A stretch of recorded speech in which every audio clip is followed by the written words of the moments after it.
Bem-vindos ao primeiro episódio deste podcast chamado Sobretudo. Que podcast é este? É um podcast onde eu falo sobre coisas de que gostava de saber falar, mas que normalmente perguntam-me, quer dizer, não me perguntam, sou mais eu que falo. Então porquê é que gostas ou não gostas de qualquer coisa? É. E portanto, eu decidi que seria interessante para mim passar 2 semanas, quando tenho tempo, uh, tenho bastante, a investigar, a ler coisas sobre o tema. Neste primeiro episódio não foram 2 semanas, foi para aí 1 e meia, porque, não sei, estava curioso para saber como é que isto ia funcionar e, portanto, não quis esperar tanto tempo. É o meu primeiro podcast com câmara, portanto, não sei bem quando é que se olha, mas quem tiver a ouvir isto em áudio, também existe câmara. Pelo título, uh, o primeiro episódio é sobre o Caetano Veloso, um dos meus artistas, músicos favoritos. Mas não só a música. Eu acho que primeiro o problema para eu não saber falar sobre o Caetano Veloso é que eu não percebo de música. E portanto, logo aí perco para aí metade da conversa. Mas pronto, mas felizmente tem letras e já lá vou. Eu comecei por não gostar de. Bem, este podcast é tão experimental que estou a usar 2 microfones e acabei de tomar banho. Também é experimental. Mas já, eu inicialmente, na fase inicial da minha vida, quando era criança, não gostava do Caetano Veloso porque associava a viagens no carro para o Algarve e a enjoos e a sol a bater. Sempre gostei mais de viajar de noite e de às viagens à noite eu associo músicas da Áurea, apesar de não, quer dizer, não tenho nada contra a Áurea, mas não ser das minhas artistas favoritas hoje em dia. Nem sequer era das minhas mentoras favoritas no The Voice. Sempre fui equipa Anselmo. E então eu não gostava do Caetano Veloso, tudo aquilo, sei lá, ouvir. Eu tenho esta memória traumática de estar a ouvir em repetição o Leãozinho e ter vontade de vomitar. E portanto prometi-me a mim mesmo que um dia atiraria uma pedra àquele velho. Até que um dia ele vem cá, a Portugal, ao Coliseu. Eu acho que na altura eu não o ouvia muito. Conhecia bem o. Pronto, há músicas que toda a gente conhece. O Sozinho, andava a ouvir muito o Sozinho. Que descobri nesta investigação que nem sequer é dele. Portanto, que letra bonita, ele escreve tão bem. É de um sujeito chamado Peninha. Mas pronto, a parte da guitarra é bonita na mesma. E então ele veio cá e eu já não sei porquê. Acabei por ir ver. Eu lembro-me que já só havia um, tipo, um camarote no Coliseu. Eu vou ter de arranjar pessoas para o camarote e disse aos meus pais: vocês vêm e eu vou pôr no Instagram a ver quem é que quer vir mais. Depois pus e respondeu demasiada gente e eles acabaram por não ir. E fui só eu com amigos. E portanto, eu felizmente, quando o vi no Coliseu, perdi a vontade de lhe atirar uma pedra. Foi uma sorte, porque não sei como é que me deixaram entrar com uma pedra no Coliseu. Eu disse, é apoio emocional. E eles deixaram. E depois, e o concerto era só ele, à guitarra, sozinho, no palco, e aquilo foi muito forte, acho eu, ver aquele velho bonito. E, portanto, desde aí fiquei fã, e deve ser dos artistas que eu mais ouço. E depois tem uma coisa que é, eu acho que fica bem falar sobre ele. Acho que fica bem gostar dele, porque ele é, ao mesmo tempo que tem muitas músicas, tem músicas que acho que toda a gente conhece e é popular, pronto, é culto e isso nota-se nas letras. E de ver entrevistas eu percebo que ele é daquelas pessoas que eu acho que eu podia estar a ouvir sobre qualquer coisa. Acho que se lhe desse um tema, Caetano fala-me de utensílios de cozinha, ele ia-me começar a falar sobre como em 69 a Rita Lee lhe ofereceu a sua primeira batedeira e isso foi determinante para o confronto com a ditadura militar. E seria fascinante. E é pena que ele não tenha um podcast nesta era dos podcasts e tenha de ser eu a fazer. Porque é isso, no fundo, este podcast. É culpa do Caetano Veloso não ter um podcast. E, portanto, esse é o meu início com o Caetano Veloso. Gosto muito das letras. Às vezes não. Eu acho que as que eu mais gosto são as que eu não percebo. Destaquei aqui duas. Há uma música que se chama Cajuína, que diz: existirmos, a que será que se destina? Pois quando tu me deste a rosa pequenina, vi que és um homem lindo e que se acaso assina, do menino infeliz não se nos ilumina. Fui procurar sobre o que é que era e, pelos vistos, houve um grande amigo dele, Turcoato, acho que é assim que se diz, Neto, que se matou e ele um dia mais tarde foi visitar o pai dele, o pai desse amigo, e começou a chorar e o pai do amigo consolou com uma rosa e daí isso. E é curioso porque o vídeo que está cá na internet é uma miúda que lhe faz uma pergunta, uma miúda pequenina, que lhe faz uma pergunta no programa e depois vim a perceber que aquela miúda é a Petra Costa, que é a realizadora daquele documentário, que agora lançou outro, mas o documentário do Democracia em Vertigem, que eu pensei, vou ver para este podcast para ter mais coisas para dizer, e não cheguei a ver, porque o fascinante, eu acho, deste tempo que eu estive a procurar sobre o Caetano Veloso, é que eu voltei a mergulhar no profundo do YouTube brasileiro, que era uma coisa que eu já não fazia há algum tempo. Voltei a ver muita Porta dos Fundos, muito Que História é essa Porchat? Que na verdade são talvez os meus humoristas preferidos, os da Porta dos Fundos. E encontrei também uma daquelas coisas aquelas sessões que se exibe o filme e depois vai lá a realizadora comentar. E no caso era com o Caetano Veloso, e ele diz isso e diz coisas interessantes sobre o filme. Eu pensei, vou usar isto. E acabei por não ver o filme porque queria gravar o podcast. Enfim. E depois há outra que se chama Odeio, que diz: veio um golfinho do meio do mar roxo, veio sorrindo para mim. Hoje o sol veio vermelho como o rosto. Vênus, diamante, jasmim. Vem enfim o e-mail de alguém. E o refrão é: odeio você. Essa eu até hoje não sei porquê. Mas, enfim. E portanto, a forma que eu tive de ir a fundo, se me permitem, sobre o Caetano Veloso foi, entre outras coisas, mas a principal foi ler o livro dele, que eu espero que isto não faça muito barulho. Mostrei para a câmara. Ok. Que é sobretudo, não é bem uma autobiografia, é ele a escrever sobre o início do percurso dele e sobretudo, o livro chama-se Verdade Tropical, sobre o movimento que ele criou sobretudo com o Gilberto Gil, o tropicalismo. E portanto isto é sobre o início, que eu achei que ia ser um bocado chato, porque eu não gosto da parte da infância, das biografias, das autobiografias, é sempre uma chatice, raramente tem interesse e muitas vezes é só sobre como a pessoa já era um gênio desde pequenino. Aqui acontece mais ou menos isto. Ele a certa altura diz: introspectivo, entregava-me a muitas horas solitárias no galho do araceiro do quintal e ao piano da sala, no qual tirava de ouvido canções simples aprendidas no rádio. Epá, eu com 8 anos estava a jogar Mario Kart. Se calhar devia-me ter dedicado a isso. É mais porque nunca me incentivaram, porque há torneios de Mario Kart e eu podia fazer disso vida e agora estou a fazer um podcast.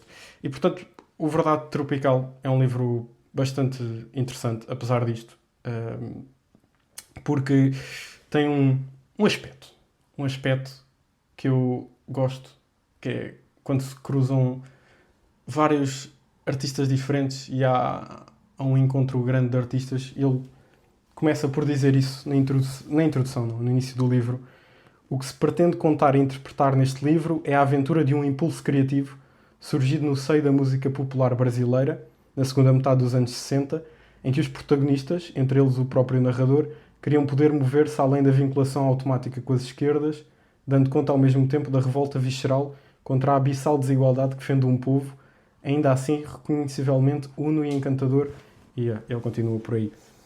E portanto, o início disto ele nasceu, ele é de Santa Amaro da Purificação, da Bahia, e é ele a descrever. Tem aqui uma passagem interessante sobre o, não é as tradições, mas é os costumes do que era, os piores costumes de, de onde ele veio, e não só, na verdade, acho que isto descreve alguns sítios, mas ele diz que ele levava uma vida pacífica em meio a uma família grande e amorosa, nessa cidade pequena e bonita, no seu urbanismo aconchegante. No entanto, não apenas a pobreza vista sempre tão de perto me levava a querer pôr o mundo em questão, os valores e hábitos consagrados estavam longe de me parecer aceitáveis. Era impensável, por exemplo, ter sexo com as meninas que respeitávamos e de quem gostávamos. As moças pretas de famílias que beiravam a classe média tinham que ter seus cabelos pichados para que pudessem se sentir apresentáveis. As mulheres e moças direitas não deviam fumar. Um cara com ar de cafajeste que comia os garotos encontrava um ambiente de cumplicidade masculina no botequim, onde se insultavam os viados. Os homens casados eram encorajados a manter ao menos uma amante, enquanto as mulheres, amantes ou esposas, tinham que ostentar uma fidelidade inabalável, etc, etc. Ele, entretanto, sai de Santa Amaro, vai para Salvador, conhece Gilberto Gil e a Gal Costa e sai com a irmã, a Maria Betânia, que também é bastante conhecida. Provavelmente a melhor voz que eu já ouvi ao vivo. E começam a fazer espetáculos num teatro chamado Vila Velha.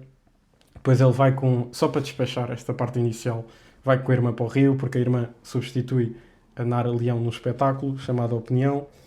E depois ele começa a ficar conhecido porque a irmã nesse espetáculo pede-lhe para cantar uma música do Caetano Veloso, que ele escreveu, começa a fazer espetáculos e está ali no Rio, no meio cultural interessante. E o que é que eu tenho aqui mais?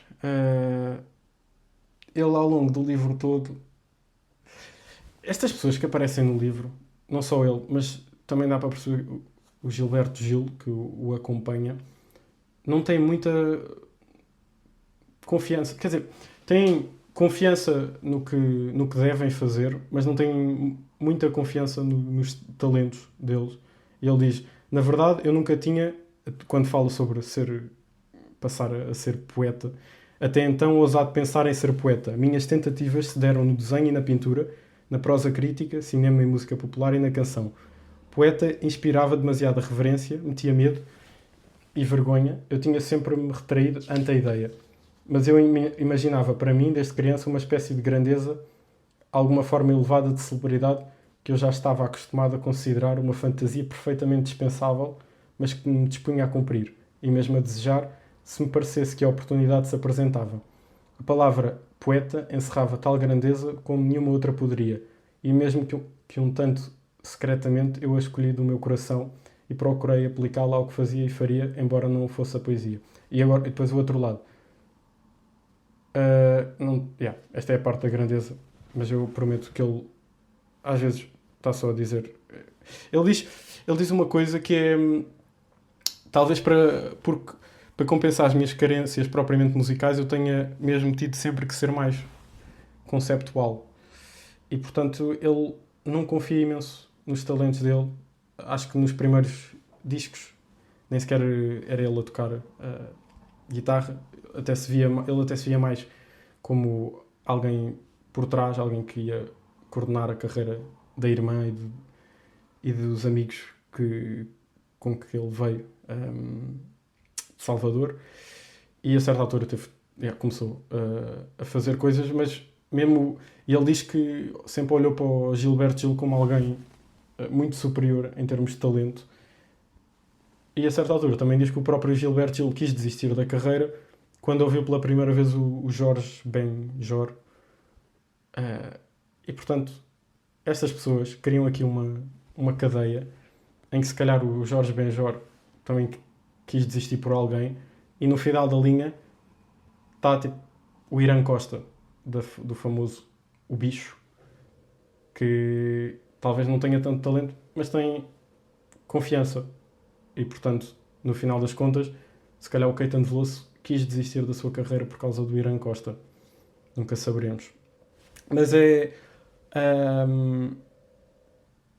uma coisa que eu acho que já ouvi de vários artistas, isto de não terem muita confiança, mas ao mesmo tempo verem não sei, uma coisa quase transcendental do seu trabalho e de que vão chegar a algum sítio. Portanto, isso é interessante. Ela começou a participar em programas, eles lá tinham muito tradição dos festivais da canção, tinham mais que um, não é como o nosso, que da RTP, que depois vai para a Eurovisão. As emissoras de televisão faziam só festivais da canção. E é interessante o ambiente em que isto se passa, portanto, anos 60, a ditadura brasileira começa em 64, com um golpe militar, que ele diz, levado a cabo em nome da guerra ao comunismo internacional, tinha posto um oficial da chamada linha americana no poder, o Marechal Castelo Branco. Isso quer dizer que ele, diferentemente dos chamados prussianos, que seriam nacionalistas estatizantes, queria limpar o Brasil do esquerdismo e da corrupção para poder entregá-lo às modernidades do livre mercado. E, portanto, esta parte inicial dele passa-se num contexto estranho para mim, porque ao ser uma ditadura que tem... Porque também foi durante a Guerra Fria, não é? Portanto, havia a coisa da influência dos dois blocos. A ditadura, sendo mais americana, depois a esquerda era nacionalista e era muito agarrada ao MPB, pelo que eu percebi, à música popular brasileira e ao que era brasileiro e que não se podia consumir coisa... Pronto, que as coisas vindas de fora eram más e que colonizavam o Brasil. E, portanto, havia estes dois movimentos. Por um lado, a esquerda do MPB, em que, pelo menos no início, pelo que eu percebo, ele se inseria, o Caetano Veloso, e os outros, e depois e que tinha um programa chamado Fino da Bossa, que era apresentado pela Elis Regina e por um senhor que é o Jair Rodrigues, que eu não conhecia, que era da Record, e depois a Record tinha também outro programa chamado Jovem Guarda, que era do Erasmo Carlos, do Roberto Carlos e de uma senhora chamada Vanderleia. E o Erasmo Carlos e o Roberto Carlos, descobri, não são irmãos, têm só o mesmo apelido e vêm do mesmo movimento, que é a Jovem Guarda, que era um movimento que, mais uma vez, pelo que eu percebi, depois até vi um documentário sobre isso, mas eles tinham muita influência inicialmente do rock americano e faziam covers da música Elvis Presley e tudo mais, e depois do rock inglês, com os Beatles. E como essas editoras não tinham representação no Brasil, eles faziam os covers para poder passar. Começaram a fazer, mas a própria música deles tinha isso, tinha as guitarras elétricas, que era uma coisa mal vista. E eu pensava, ok, estes gajos devem ser mais... Isto é um português a interpretar isto, mais do regime, não é? Porque os outros não são. Só que depois lembrei-me que aquele filme, ficou aí famoso agora, do filme brasileiro do Ainda Estamos Aqui, tem uma música do Erasmo Carlos, que é É Preciso Dar um Jeito, Meu Amigo, que é uma crítica à ditadura. E, portanto, as coisas talvez não sejam assim tão lineares como eu queria que fossem, para poder falar sobre elas, mas não faz mal.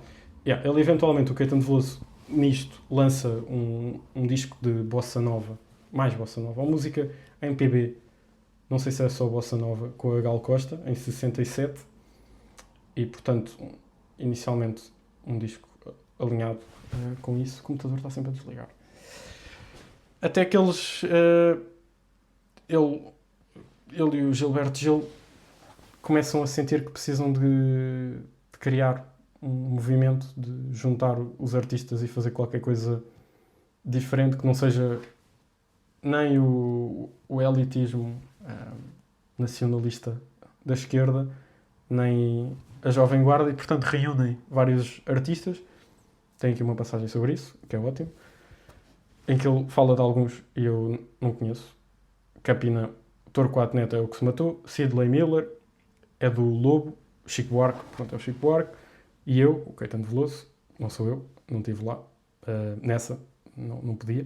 Além de Sérgio Ricardo e Gil, estávamos presentes nas reuniões. Talvez Francisimo e Dori, Caimi, tenham ido a uma ou outra, ou às duas, não estou certo. Eles fizeram só 2 reuniões, porque foi uma confusão, como vão perceber. O que me lembro com clareza é que se por um lado Chico, boémio e desconfiado de programas, embriagava-se e ironizava o que mal ouvia. Ou seja, os amigos queriam criar um movimento fixe e o Chico Buarque não deixava. Não sejam um Chico. Deixem os vossos amigos criarem movimentos, porque eu acho que isso é importante. Sérgio Ricardo tomava algumas palavras de Gil, pelo que este não quereria que elas fossem tomadas. Por exemplo, ser realmente popular levava-o a sugerir que fizéssemos shows em portas de fábricas. Gil tinha enormes dificuldades de se fazer entender. Sinto-me um bocado Gilberto Gil aqui, com todo o respeito por ele. Acho que teria dificuldade em explicar o que é que eu queria como movimento. Quando ele mencionava a música rural de Pernambuco, quase se ouvia alguém responder que Edu já trabalhava com isso satisfatoriamente, e quando ele falava nos Beatles, alguns olhos baixavam, outros arregalavam-se, todas as bocas se silenciavam. Ele não ousava falar de Roberto Carlos. E depois de uma pausa tensa, alguém se manifestava para tentar mostrar que entender a tratar-se de uma estratégia esperta e um tanto desonesta, mas fadada ao fracasso, a qual consistira em fazer uma música mais comercial para assim poder melhor veicular ideias revolucionárias. Enfim, Gil não chegou a desistir de se fazer entender, pois os outros é que desistiram de tentar segui-lo. Restava-nos seguir sozinhos. Há um dia que o Caetano Veloso vai ver um filme chamado Terra em Transe, de um realizador que é o Glauber Costa, o filme é de 67 e fica todo inspirado que tem de fazer alguma coisa. Eu fui ver o filme, tive antes de começar a gravar o filme. O filme é uma confusão do caraças. Acho que a Fernanda Torres diz que é o melhor filme de cinema brasileiro, não sei o quê, mas é uma confusão. Aquilo é sobre um jornalista que primeiro está do lado de um conservador, de um político, é à volta de política, de um conservador populista que acho que não gosta muito do povo, mas depois muda-se para um político mais progressista, esse político é eleito, mas esse político progressista depois não cumpre as promessas e quer reprimir o povo, e depois eu acho que o outro conservador acaba por subir ao poder. E é daqueles conservador, usa uma cruz e diz que está ali como Jesus para ser o Salvador. E é interessante, não querendo ser simplista, parece que é feito para a situação do Brasil, não de há muito tempo, Lula-Bolsonaro. Mais ou menos. Acho que as coisas não são assim tão simples. Um dia podia fazer um episódio sobre isso. Mas pronto. E depois, outra grande inspiração para além deste Terra em Transe, que ele diz, quando o poeta de Terra em Transe... depois o jornalista perde a confiança em tudo e acho que alguém o mata. Desculpem se queriam ver o filme, mas estou-vos a salvar. Portanto, quando o poeta da Terra em Transe decretou a falência da crença nas energias libertadoras do povo, eu, na plateia, vi não o fim das possibilidades, mas o anúncio de novas tarefas para mim. Depois também se inspiram no poeta chamado Oswald de Andrade, que tem um texto chamado Manifesto Antropófago. Antropofagia eu acho que é canibalismo. Acho que é uma tradução, são sinónimos. Ele diz: nós brasileiros não deveríamos imitar e sim devorar a informação nova, viesse de onde viesse, ou nas palavras de Haroldo de Campos, assimilar sob espécie brasileira a experiência estrangeira e reinventá-la em termos nossos, com qualidades locais iniluvas que dariam ao produto resultante um caráter autónomo e lhe confeririam, em princípio, a possibilidade de passar a funcionar por sua vez num confronto internacional com o produto de exportação. A ideia do canibalismo cultural servia-nos aos tropicalistas como uma luva. Estávamos comendo os Beatles e Jimi Hendrix. E depois, noutra passagem, enumera vários que eles ouviam: Mahalia Jackson, George Ben, Mothers of Invention, James Brown, John Lee Hooker, Pink Floyd, The Doors. E ao mesmo tempo, a grande inspiração dele sempre foi o João Gilberto, figura central Bossa Nova. Esta altura da Bossa Nova eu acho que é, pelo que eu percebi, é a segunda geração. Acho que vai ser a expressão que eu mais uso. É pelo que eu percebi. Porque será sempre. Porque, apesar de tudo, o Caetano Veloso às vezes pode ser um bocado confuso. Porque começa a falar a focar-se em personagens de que já devia ter falado. Ele só explica mais sobre como é que começou a amizade com o Gilberto Gil, pá, aí na página 300, sendo que o Gilberto Gil está sempre lá. É uma chatice. Portanto, nesta coisa de criar um movimento novo que usasse as. Não, acho que a questão nem é só usar as referências vindas de fora, mas referências da cultura popular e apropriar-se delas. Ele começa a gravar. Eu acho que já não sei o que é primeiro. Se grava primeiro o disco. Bom, eu sei que a certa altura há um desses festivais, o Festival da Música Popular Brasileiro, o terceiro, da TV Record, em que ele apresenta uma música chamada Alegria, Alegria, e as pessoas começaram a vaiar porque era uma música. As pessoas na altura, eu estive a ver um documentário sobre este festival e as pessoas vaiavam muito. Houve um gajo, que era o Sérgio Ricardo, tentou cantar e acho que entre uma edição e outra, então a semifinal ou assim, e a final ou qualquer coisa, mudou o arranjo, então as pessoas não o deixaram cantar, começaram a vaiar muito, e ele a tentar cantar, depois não conseguia apanhar o tom, então disse, ok, vocês ganharam, e partiu a guitarra. E pronto, o Caetano Veloso apresentou esta Alegria, Alegria, que tinha guitarra elétrica, mas era ao mesmo tempo, como ele diz, uma marchinha de Lisboa, Alfama, e também ele queria que fosse qualquer coisa a ver com a canção que tinha ganho no ano anterior, que foi a Banda, do Chico Buarque, de que ele, mais uma vez, sendo... pronto, ele diz que o Chico Buarque se conseguiu livrar da banda e que tem muitas outras canções que as pessoas já nem associam a banda a ele. Vêm outras primeiro à cabeça, mas que ele não se conseguiu nunca desassociar completamente desta Alegria, Alegria, que eu devia ter aqui a letra, mas não tenho. E portanto, ele apresentou esta música, ele entra, as pessoas começam a vaiar, só que depois começam a ouvir e gostam, e no final ele já conquistou o público, o que é fascinante e vale a pena ver. E ao mesmo tempo o Gilberto Gil também apresentou uma música chamada Domingo de Tarde, com os Mutantes, que é era a banda da Rita Lee, e portanto também elétrica. Quem ganha este festival, eu já não sei quem foi, eu acho que foi a Elis Regina, ou a Nara Leão, não sei bem.